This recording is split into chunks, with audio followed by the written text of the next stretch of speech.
Assalamualaikum warahmatullahi wabarakatuh.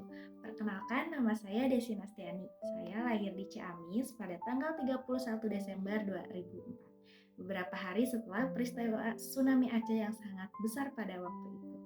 Saat ini saya tinggal di Kabupaten Pangandaran, sebuah kabupaten yang sangat indah dan terkenal dengan berbagai destinasi wisatanya. Saya merupakan anak kedua dari dua bersaudara. Sejak kecil, saya bersekolah tidak jauh dari tempat tinggal saya. Pendidikan pertama yang saya tempuh adalah di TK Bincarung yang berada di Desa Karangmulia, tentunya dekat dengan rumah saya.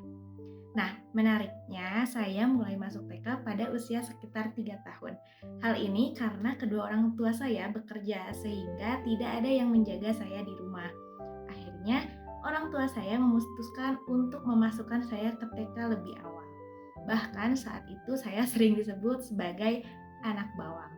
Saya menempuh pendidikan di TK hingga usia 6 tahun. Setelah itu, saya melanjutkan pendidikan di SD Negeri 1 Karangmulia, yang lokasinya juga masih dekat dengan rumah saya.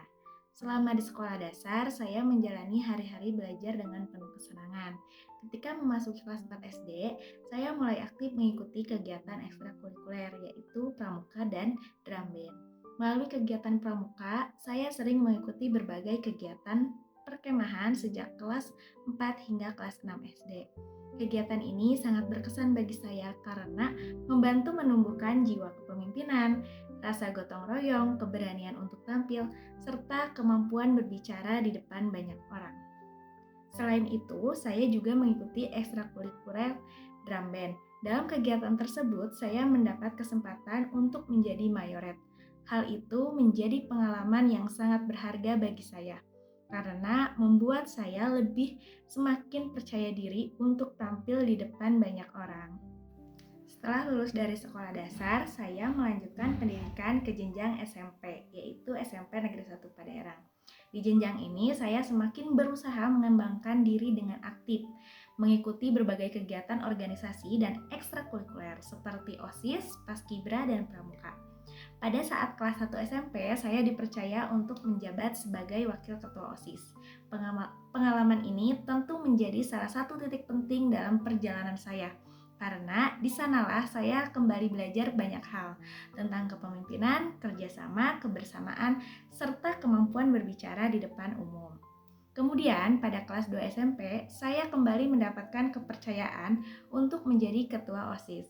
Saat itu saya sangat merasa bangga dengan diri saya sendiri karena saya merasa tidak menyia-nyiakan masa sekolah yang sangat berharga di jenjang SMP.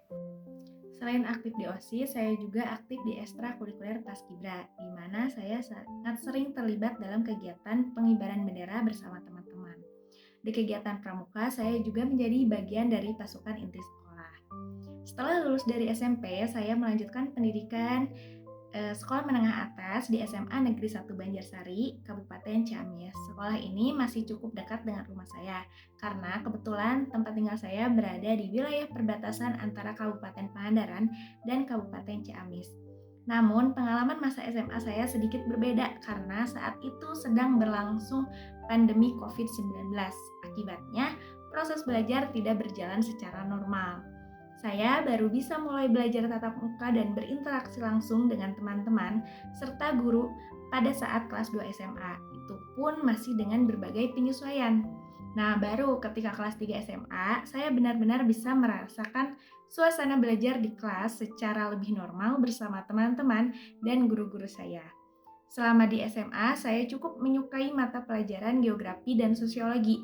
Bahkan sebelumnya saya tidak pernah membayangkan bahwa saya akan melanjutkan kuliah di jurusan sejarah. Namun ketika kelas 3 SMA, saya mulai merasa penasaran dengan mata pelajaran sejarah. Karena pada saat itu pembelajaran sejarah yang saya alami belum terasa optimal karena beberapa faktor, baik dari dalam diri saya maupun luar diri saya. Hal itulah yang kemudian justru membuat saya ingin mempelajari sejarah lebih dalam lagi. Setelah menyelesaikan ujian akhir sekolah, saya memantapkan diri untuk melanjutkan pendidikan ke perguruan tinggi dengan mengambil jurusan sejarah. Saya lulus SMA pada tahun 2023 dan alhamdulillah saya diterima di Universitas Siliwangi sesuai dengan tujuan saya, yaitu masuk ke jurusan pendidikan sejarah.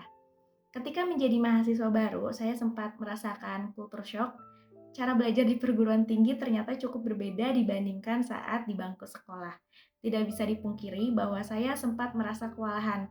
Apalagi sebagai mahasiswa baru, kami juga harus mengikuti berbagai kegiatan seperti Mabim, PBN, dan kegiatan kampus lainnya. Namun, semua itu akhirnya bisa saya lalui hingga semester pertama selesai.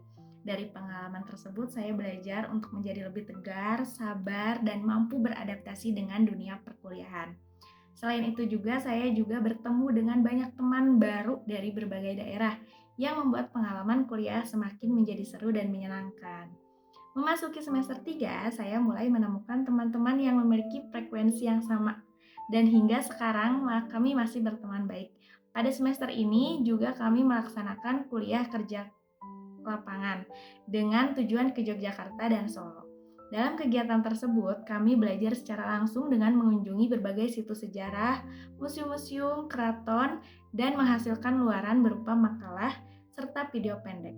Kemudian pada semester 4, saya mulai merasakan tantangan baru dalam perkuliahan, terutama ketika bertemu dengan mata kuliah statistik. Meskipun cukup membuat pusing, tetapi dari situlah saya belajar hal-hal baru yang sebelumnya belum pernah saya pelajari.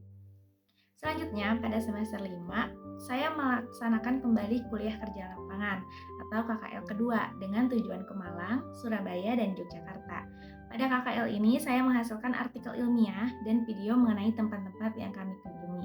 Dalam proses penulisan artikel tersebut, juga saya dan juga teman-teman saya didampingi oleh dosen pembimbing yang sangat membantu. Setelah menyelesaikan ujian akhir semester 5, saya melanjutkan kegiatan kuliah kerja nyata atau KKN di Kabupaten Tasikmalaya, tepatnya di Kecamatan Cineam, Desa Cijulang. Saya merasa sangat bersyukur dapat ditempatkan di desa tersebut karena masyarakatnya sangat ramah, antusias, terbuka, dan mendukung serta sering mengikuti berbagai program kerja yang saya dan teman-teman kelompok KKN saya lakukan. Kepala desa serta perangkat desanya juga sangat membantu saya dan kelompok saya menjalankan kegiatan selama KKN. Kemudian saya melanjutkan ke semester 6, di mana saya mulai bertemu dengan dosen-dosen dari luar jurusan saya tanpa pernah saya bayangkan sebelumnya. Saya justru merasa sangat termotivasi oleh cara mereka mengajar dan membimbing mahasiswa di kelas. Dari pengalaman tersebut, saya semakin yakin dan bertekad untuk menjadi seorang guru. Nah, saat ini di semester 6 ini saya sedang menjalani program FIP Edu yang dilaksanakan oleh Unsil atau praktik mengajar ke sekolah. Tepatnya saya ditempatkan di SMA Negeri 9 Kota Tasikmalaya. Nah, di sini saya juga banyak bertemu dengan teman baru dari berbagai jurusan. Saya juga merasa senang karena mendapatkan guru pamong yang sangat baik dan membimbing saya dan teman-teman jurusan saya untuk mempersiapkan proses mengejar nanti. Selain itu, guru-guru di sekolah tersebut juga sangat ramah dan terbuka terhadap mahasiswa yang sedang melaksanakan PLP. Demikian sedikitnya kehidupan saya yang dapat saya sampaikan. Kedepannya saya berharap dapat terus belajar, berkembang, dan menjadi pribadi yang lebih baik. Saya juga berharap dapat menggapai cita-cita saya untuk menjadi seorang guru sejarah yang dapat berbagi ilmu dan pengalaman kepada generasi selanjutnya. Wassalamualaikum warahmatullahi wabarakatuh.